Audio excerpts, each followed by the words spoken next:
کچھ محل میں خاموش رہیں اور اللہ نے کہا سلام کر کے جائیں، جو وہ جذباتیت اٹھی ہوئی ہے نا یوں کر کے ٹھنڈا کریں اس کو۔ مگر کچھ دشمن ایسے ہوتے ہیں جنہیں انہی کی پھکی انہی کی دینی پڑتی ہے، ذرا اس ٹائپ ان کو انہی کی ٹائپ کی اتنی پرسنٹ کی پھکی دینی پڑتی ہے کیونکہ انہوں نے ٹھنڈا نہیں ہونا ہے۔ جیسے میں نے بتایا جزاؤ سیئتی بے مثلیہ، کچھ خراب چیزوں کو اتنی ہی خرابی سے تھوڑا سیٹ کیا جاتا ہے۔ مومن سادھو نہیں ہوتا، سمجھدار ہوتا، ظالم بھی نہیں ہوتا، مگر سمجھ کو پتا ہے کہ یہ ایسے نہیں ہوتے۔ اور کچھ ایسے ہوتے ہیں جن کو تو یہ اگر اس کو پتا ہی نہیں ہے کیسے ہونا ہے یہ، تو بہت نقصان ہو جاتا ہے انسان کا۔ کچھ لوگ 8 سال سے تکراراً ایک چیز کر رہے ہیں، اگرچہ وہاں تھوڑی سی اسٹریٹجی بدلنے کی ضرورت تھی، تھوڑا سا طریقہ بدل لیتا نکل جاتا۔ اگر میرا گھر میری زندگی، مجھے تو دنیا نے اٹھا کے پھینک دیا جب میں آیا اس طرف، مجھے تو ان مدرسوں نے پالا۔ شیخ عاطف کی بنیاد یہی مادر علمی سے ہوئی ہے۔ میرے پیر بیٹھے ہیں سامنے، مولانا عتیق اللہ صاحب بیٹھے ہیں، میرے استاد بیٹھے ہیں، لکھوی صاحب کراچی میں ہیں۔ ہمیں تو دنیا نے اٹھا کے پھینک دیا، انہوں نے ہی سنبھالا۔ تو اپنے قبیلے کے اوپر اتنا حق تو میں رکھتا ہوں کہ میں تجویز دے سکوں، لیکن یہ بھی تمیز اور ادب کا دائرہ تھا کہ ہمیں پتہ ہے کہ کتنے سال خاموش رہیں گے، ہمیں پتہ ہے بزرگوں سے بات کیسے کرنی ہے، کیسے اپنی بات ماں تک پہنچانی ہے۔ 2010 میں ہی میں سمجھ گیا تھا کہ اگر ہم نے ایک پیرلل ایجوکیشن سسٹم نہیں بنایا نا درس نظامی کا، جو 8 سال کا ہے اس کو تو ہم مانتے ہیں کہ یہ ہمارے سروں کا تاج ہے۔ میں اپنے 12 سال کا درس نظامی کا جتنا بھی میں نے اس میں تخفیف کر کے پڑھایا، میں آج اللہ اعلان کہتا ہوں ہر قسم کا کورس آپ آگے پیچھے شارٹ کر لیں، بڑا کر لیں، جو 8 سال کی کاٹ تیار کرتی ہیں وہ رزلٹ مشکل ہے، لیکن اور بھی بہت کچھ کیا جا سکتا تھا تاکہ بقا رہ جاتی۔ تو اسی ٹائم پر ہمیں دیکھ لینا چاہیے تھا کہ ہمیں اس کے مختلف ماڈلز بنانے چاہیے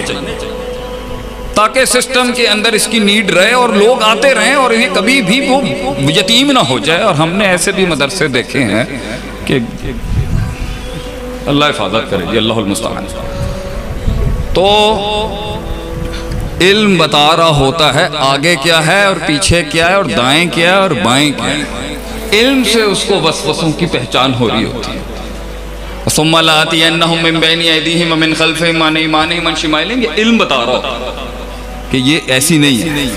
اینٹیں پکی کرتا ہے۔ تو بہت سی تحریکیں اس لیے نہیں کامیاب ہو پائی، بہت سے جمال اس کمال تک اس لیے نہیں پہنچ پا رہے، بہت سی جوانیاں وہ وہاں تک جو چاہ رہی ہیں جو نہیں پہنچ پا۔ اس کا مسئلہ یہ ہے بیٹا کہ وہ اصول نہیں آتے، آپ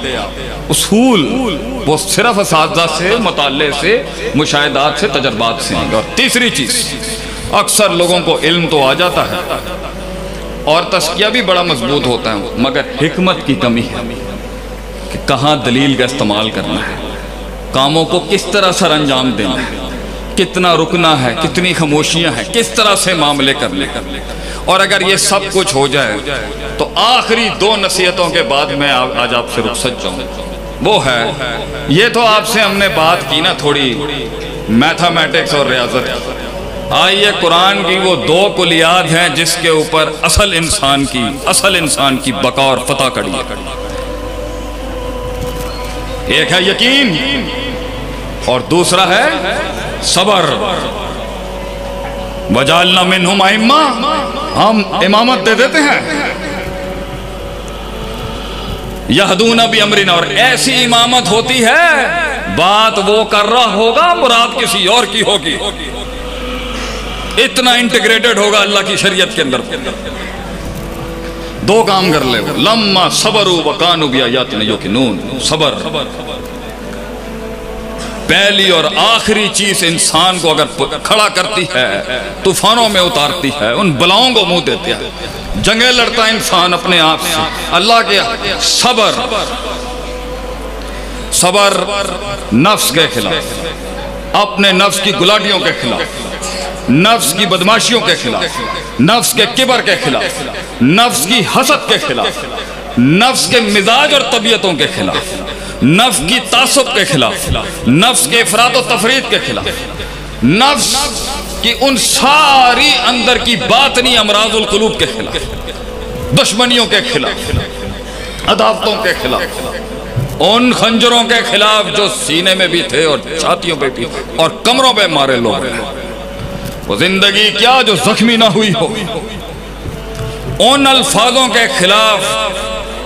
جو بے رحم لوگوں نے کہتے ہوئے لحاظ بھی نہیں کیا۔ صبر اپنی نظریے، اپنی سوچ کے لیے اپنے وطن کو چھوڑنے کے خلاف،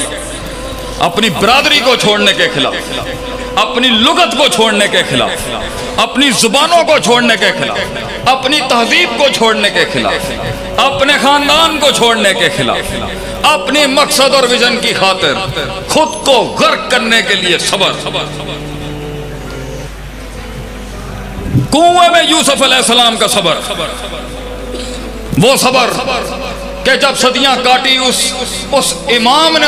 اس جیلوں میں وہ صدیاں کاٹی، اس اپنی عزت کی حفاظت کے لیے جیل میں چلے جانے کا صبر، اور اس کے باوجود بھی صدیوں کے بعد جب ایک کو رہائی ملی تو انہوں نے کیا، بادشاہ نو جا کے کہیں کہ میرا بھی یہ مسئلہ ہے، میں نے یہ کام نہیں کیا، وہ بھول گیا، لوگ بھی تجھے بھول جائیں گے، صبر، دنیا بھلا دے گی تیری محنتوں کو، صبر، اولادوں کی ان اپنے شاگردوں، اولادوں، اپنے ماتحت لوگوں کے اس بدتمیزیوں کے خلاف صبر، استاد کا وہ جو قد اور کاٹ ہے اس کو نہ سمجھ، اس استاد کا درد، روز ہمارے مشائخ کا صبر کہ روز ان کمزور ٹانگوں پہ وہ کتاب لے کے آ کے پھر کتاب کھولتا ہے اور صداقت، عدالت، امانت کا پھر سبق پڑھاتا ہے، صبر، حب سننا